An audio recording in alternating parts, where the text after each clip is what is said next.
Okay, another example. Still, we will determine vertex, focus, directrix, and axis of symmetry of the parabola with a given equation. 5x squared plus 30x plus 24y is equal to 51.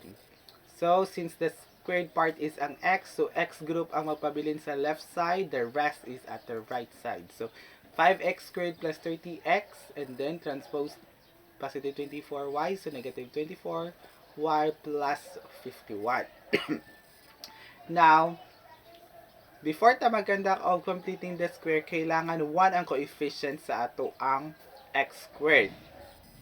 So, ipagawas na to ato ang 5. So, 5 times the quantity of x squared because 5x squared divide 5 is x squared na lang plus 30x divide 5, that's 6x.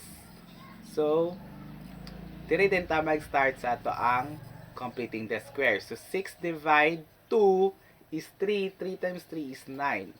So, we will add 9 here. And then, don't forget, ang imohang gipagawas ganina, which is 5.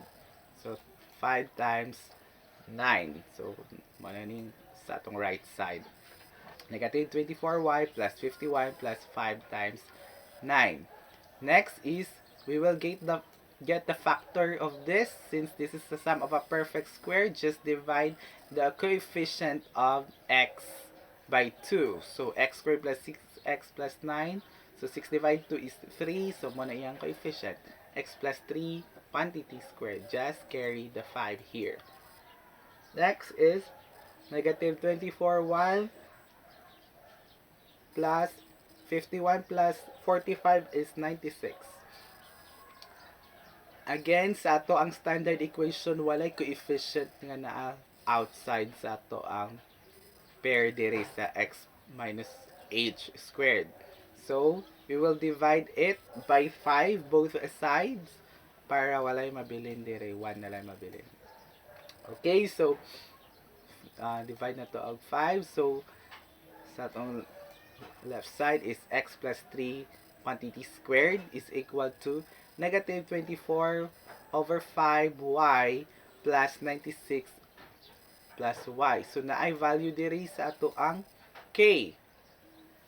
So, kailangan 1 ang coefficient sa ato ang y variable. Ipagawas na to ang negative 24 over 5. So, negative 24 over 5 divide negative 24 over 5, that's 1. So, y ang nabilin. And then, 96 over 5 divide negative 24 over 5. So, kaya mo na siyang i-divide both sides. So, diba, 96 divide 5, i-divide na to sa kuan. Just receive kanang i-cross multiply na to ni sila.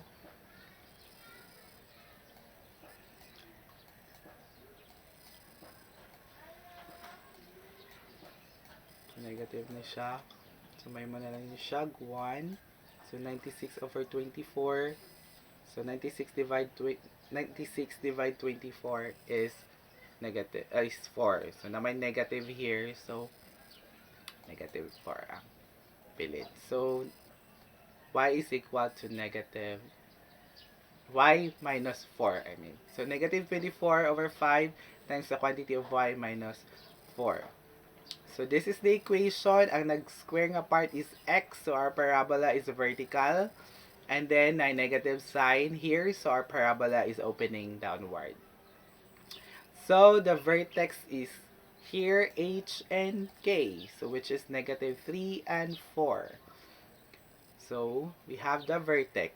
Next is the axis of symmetry. Ang axis of symmetry, since this parabola is opening upward, yung axis of symmetry is at x, which is equal to h, which is equal to negative 3.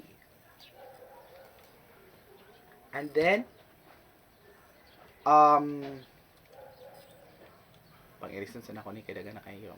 Okay, so, next is kuon na to ang iyang focus and directrix. Since we have the vertex here, ano yung axis of symmetry. So, vertex at negative 3 and 4. So, we will determine muna kung asa ang iyang focus.